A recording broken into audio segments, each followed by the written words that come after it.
Estamos en una nueva entrega de Amor y Vida en Redes. Hablemos de familia.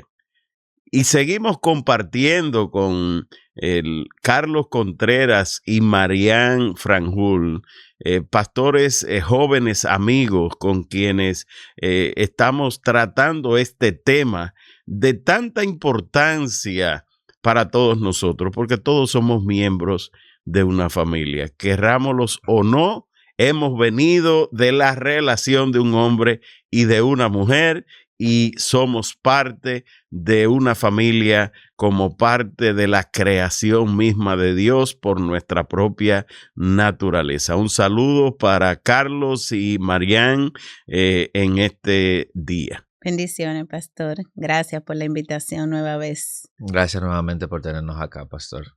Y hoy vamos nosotros a tratar algo que le compete a todos.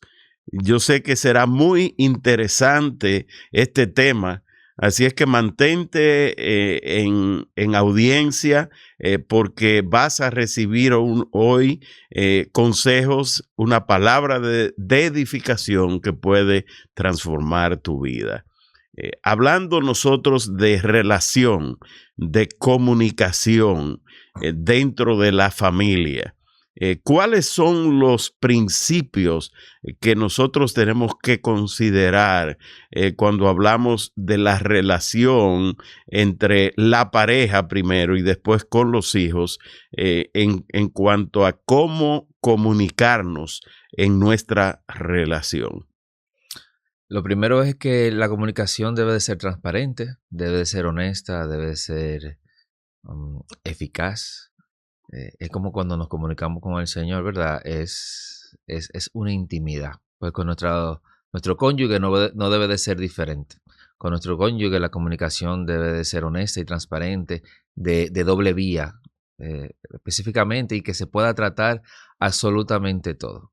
Porque su mejor amigo tiene que ser su cónyuge. Entonces esa esposa que usted tiene a ese lado, ese esposo que usted tiene a su lado, ustedes son un solo cuerpo. Por lo tanto, de una forma u otra, tienen que poder hablar y comunicarse, porque inmediatamente se rompe ese hilo, comienzan a venir los problemas y comienzan a venir las pruebas en ese sentido. Marian, ¿y cómo podemos nosotros convivir aceptando las diferencias? Eso es parte de la vida. El Señor nos hizo a cada quien, ¿no verdad?, con su carácter, sus características. Y eso yo creo que es un ejercicio que tanto el esposo como la esposa deben hacerse. Parte de aceptar la persona. Claro está, si vemos algunos rasgos que van en contra de los mandamientos del Señor, de las instrucciones del Señor que afectan nuestra vida espiritual, pues nosotros con sabiduría podemos llevar la corrección, porque no se trata de que tapemos lo malo, sino llevar la corrección, pero tenemos que aceptarnos y aceptar a nuestro cónyuge como es. Yo creo que debe haber un respeto en ese sentido y el diálogo de la buena comunicación, pues permitir escucharnos, porque a veces tenemos un monólogo, pero permitir escucharnos y cuando venga como ese momento de que mi esposo quizás me pueda hacer una corrección a mí, yo no insultar, yo no querer detenerlo, porque a veces es muy fácil yo llevar una corrección, pero difícil es yo aceptarla, que me la hagan a mí. Wow, o sea que en la relación tiene que haber tolerancia del uno para el otro y respeto. Así Y es. esa es una manera de nosotros expresar el amor Sí. en esa relación de respeto mutuo. Entonces el amor se fortalece. Pero ¿qué ocurre cuando las personas se viven atacando, se viven acusando? Viven señalándole los defectos al otro y vienen las heridas. ¿Cómo lidiar con ellas? Esas heridas marcan. Yo usé el ejemplo el otro día de un vaso.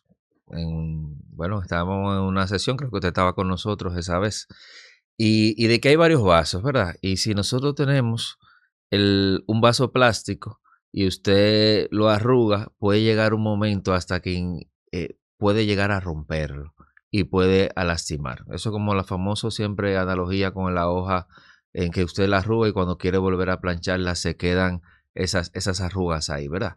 Entonces, eso pasa con la relación. Si nosotros no cuidamos la manera en cómo nos hablamos, si nosotros no cuidamos la forma en cómo nos corregimos, porque muchas veces usted decía la parte del el señalar, y a veces las personas cuando no tienen la madurez suficiente o no tienen el nivel espiritual suficiente dentro de la relación, entienden que cuando hay una corrección del cónyuge hay un señalamiento y pueden actuar inclusive como niños pequeños con una rebeldía o con una mala crianza, como podrán decir. Sin embargo, si nosotros buscamos siempre la guianza del Espíritu Santo sobre nuestras vidas, el que nosotros todo lo que hagamos sea conforme a esa sabiduría que el Espíritu coloca en nosotros, pues la forma de cómo decir las cosas va a fluir y la receptividad de la otra, de la pareja, pues es abierta. Entonces ya es algo diferente, es algo más suave porque el camino se va aplanando. Pero si desde el principio lo que queremos es venir a atacar, señalar, podemos cometer el error de caer en arropar y maltratar a la persona de una manera que la subyuguemos y no la deje, o lo subyuguemos a él, porque a veces siempre el ejemplo lo ponemos desde el punto de vista del hombre, pero también hay mujeres en las que pueden subyugar al marido. Entonces, tiene que ser de ambas partes. Tiene que ser una dominadoras, controladoras. Que los roles se intercambian, pastor, muchas veces. Y creo que de eso hablamos un poquito la otra vez que estuvimos por acá. Pero la realidad es que tiene que ser de parte y parte. Y la comunicación tiene que ser fluida. Y todo, dicen por ahí que todo se puede decir. Lo único que tenemos que saber la forma en cómo la podemos decir. Y nosotros ya como cristianos tenemos que siempre decir las cosas ya oradas, ya consultadas con el Espíritu Santo. Porque cuando viene así, inclusive antes de nosotros decirla, ¿quiénes somos los primeros que vamos a ser ministrados? O sea, quemamos la carne. Porque posiblemente algo que usted fuese a decir previamente, el Espíritu lo pueda confrontar y decirle, estás equivocado. No de esa manera. Y entonces, cuando hacemos parte del matrimonio al Espíritu de Dios y se hace ese cordón de 3 dobleces, también en la comunicación eso fluye. Pastor Betances, hay que aprender a refrenar la lengua. Eso el libro de Santiago nos lo enseña claramente, porque esta lengua puede cometer muchos errores y sobre todo en esa relación de confianza que se da entre los cónyuges. Porque por ahí es que vienen las principales ofensas, ¿no? Así mismo. ¿Y qué hacer entonces?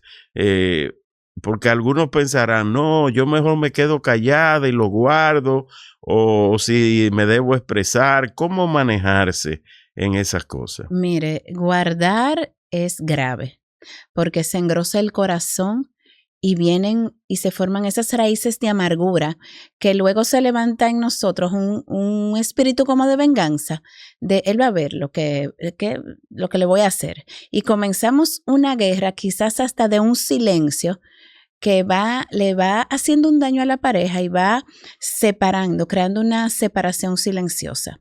Y yo creo que debemos de los problemas que puedan surgir, sean del matrimonio, financiero, de los hijos, hay que aprender a conversarlo, pero hay momentos en que quizás no se puedan traer sobre la mesa de una vez, sino quizás hay cosas que yo pueda como mujer estar viendo en mi esposo o una situación en particular y oro y que el Señor me ponga el momento adecuado. A mí se me han presentado situaciones con Carlos donde yo he tenido que decirle cosas en base a mejora, para mejorar quizás acciones de él como pastor o como padre, pero yo no se le puedo decir de una vez porque entiendo que el terreno no está preparado.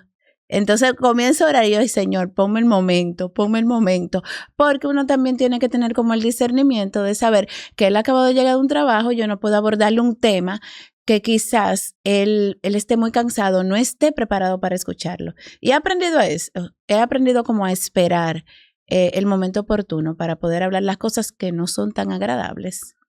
Bien, y ¿qué podemos decir sobre las ofensas? Una vez las ofensas se dan, ¿debemos nosotros pedir perdón? Porque hay muchos hombres que pensamos, o yo pensaba quizás en otro tiempo, de que si yo pido perdón a la esposa, yo me estoy rebajando de mi condición de hombre, porque tenemos el machismo, ¿verdad?, en la cabeza. Pero las mujeres tienen el orgullo a veces. No es lo que tiene que venir a pedirme cacao, Y como si decimos. él no me llama, Ni yo lo llamo. no lo Entonces veo. ahí viene la ley del hielo, como le llaman muchas veces, donde entonces ninguno quiere tomar acción y lo que hace es que la pareja se separa y se distancia aún cada vez más. Y el sol se oculta todos los días bajo ese enojo. Y es terrible. Ese es el versículo que yo siempre le doy a los jóvenes, a las parejas en los matrimonios, y que me ha funcionado a mí de siempre, que dice: no se oculta el sol bajo tu enojo. Efesios 4. Si usted no deje... Mire, esposo, si su esposa está durmiendo y hay un asunto que no se ha resuelto, despiértela. Pero que el sol, que no se vayan los dos a dormir hasta el otro día para dejar pasar eso. Porque está muy bien lo que dice mi esposa, de que hay que esperar, lo que dice Marian, de lo que hay que esperar el momento adecuado. Yo también hago lo mismo. Uno tiene que aprender dice que el cuerpo habla. Uno tiene que aprender a leer las señales y saber en qué momento y orar. Pero es bíblico. No se oculta el sol bajo su enojo. Y ese sí yo no espero. Si hay un tema sin resolver, por lo menos le hablo de mi experiencia. Tratamos de hablarlo, de resolverlo y de que nos vayamos contentos a dormir. O por lo menos con el tema ya hablado y con acciones ya previas. Porque si lo dejamos pasar, el tiempo transcurre y lo que va sucediendo es, como dice Marian, se va engrosando.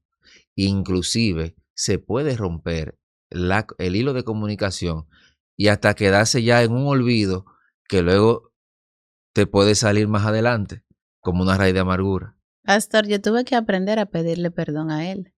De verdad, sí, a mí me costaba, pastor. Yo tuve que decirle: Señor, ayúdame, porque yo era de la que cogía unos piques y cogía mi esquina en la cama.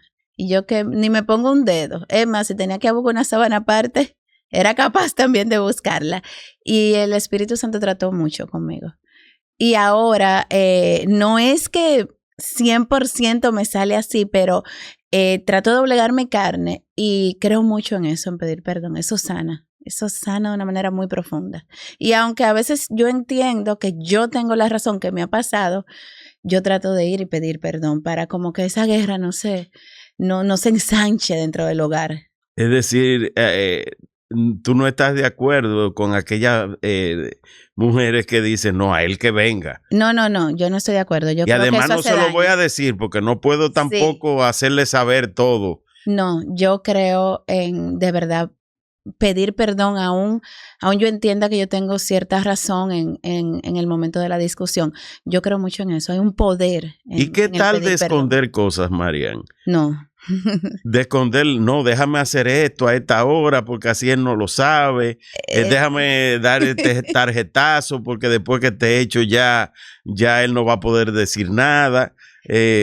¿Qué puedes tú decir? Todo lo que está escondido y oculto, yo creo que a Dios no le agrada. Y basándonos en eso, yo creo que al ser una sola carne, debe haber una transparencia en todo, sobre todo en las finanzas, que a veces las mujeres dicen: no, porque pues, ese hombre no me da y yo tengo como mi cuentecita aparte. Y a veces las mujeres tienden a tener como esas cosas ocultas quizás no para nada malo, pero yo creo que la transparencia y la honestidad vale mucho, sobre todo en esa unidad con la que nos ligó, nos juntó el Señor como matrimonio, que somos una sola carne. Ahí hay que compartirlo todo. Es mi opinión y mi experiencia en mi matrimonio. Y Carlos, ¿y tú qué puedes decir sobre eso de compartirlo todo? Porque yo he escuchado muchos hombres hablando de que ven acá, pero es que ella quiere que todo el dinero que yo produzca, ella supervisarme. ¿Y cómo es eso? Yo le voy a decir una cosa. Cada quien tiene que saber sus virtudes y de las cosas de que carece. No significa eso que todo hombre lo va a hacer o toda mujer lo va a hacer, pero hay que saber cuáles son las fortalezas en cada una de las parejas. En mi caso, yo le decía siempre a mi esposa, pero ven, administra tú, porque a veces a mí se me pasan las cosas y eso, y además, y ella no, pero hazlo tú. Al final llegamos a un acuerdo y yo soy totalmente, en mi casa llevamos los dos, ambos, y nosotros tenemos, vamos a decir que una sola cuenta. Y a partir de ahí, todo llega ahí y todo se maneja a través de eso con una transparencia. Y yo entiendo que eso es lo mejor, porque inmediatamente usted comienza a ocultar cosas, ya eso es un engaño por omisión. O sea, ya usted comienza a pecar, ya usted está pecando. O sea, ya vémoslo como es. Entonces, ahí comienza usted a irrumpir en un terreno espiritual, en un terreno sobrenatural, en lo natural, que va a bloquearle el camino, va a bloquearle el crecimiento en todos los ámbitos. Entonces, a nosotros nos toca, como pareja, si nosotros somos una sola carne en todo. Y en todo debemos andar juntos y tomar decisiones juntos. ¿Por qué? Porque inmediatamente nosotros no comencemos a hacerlo y el pecado se comienza a entrar, entonces, ¿qué va a pasar? Comienzan a crearse las maldiciones generacionales. Comienzan a pasar lo de nosotros a nuestros hijos. Porque al final, como esté la pareja, así va a estar la familia. Y el Señor nos está mandando a que instituyamos la familia. Y si el Señor nos puso a administrar eso, y usted no es el más fuerte en la parte financiera, puede ser a la mujer. Y si la mujer no es la fuerte, puede serlo al hombre. Pero tiene que hacer un acuerdo, o si no lo llevan juntos, pero es un acuerdo en que sea mutuo y que sea de beneficio para el hogar. Wow, este tema es un tema muy interesante. Yo creo que es también un tema donde muchos que están escuchando este programa pueden ser edificados para bien.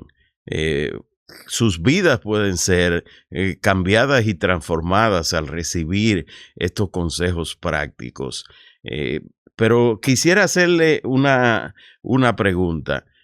Todo esto que tú mencionas, Carlos, todo esto ustedes lo lograron desde que se casaron, o hubo algún proceso para llegar a donde han llegado hoy, que se han dado cuenta que de los beneficios que da el seguir ciertos principios. Yo quisiera decirle que fue del primer instante, pero la realidad es que cuando el Señor permite los procesos es para mejorarlo y al final del proceso hay una bendición que te está esperando.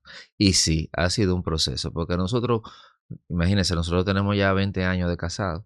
Nosotros comenzamos un muchachito. Pero decía Carlos Gardel que 20 años no es nada. Nada. Así es, fue los otros días. Yo lo siento mucho. Sí, fue el otro día, pero la realidad es que nosotros comenzamos de una manera sin experiencia. Cometimos muchos errores, aprendimos por de la ellos. inmadurez. Claro, aprendimos de ellos, fuimos avanzando, errores que se pagaron, ¿verdad? Costosos, pero que nos fueron forjando y nos fueron de alguna manera u otra afianzando en nuestro matrimonio y en el orden que debíamos ir llevando. Y eso no significa que hemos llegado a la perfección, para nada, lejos de eso. Sin embargo, ya tenemos un camino recorrido que en programas como este, con este tipo de participación, pues de alguna manera podemos ayudar a que otros que están iniciando pues cometan menos errores o vayan aprendiendo de los errores que uno ha hecho, pero cada quien se va a dar con su pared y cada quien tiene que saber cómo escalarla. Cada quien tiene que vivir su propio proceso. Es así. Así es. Pero creo que estos temas podemos continuarlos. ¿Y qué tal si nosotros dejamos este tema hasta aquí? Invitamos a aquellos que han estado escuchando esta primera parte para que esperen nuestra segunda parte en Hablemos de Familia por Amor y Vida en Redes.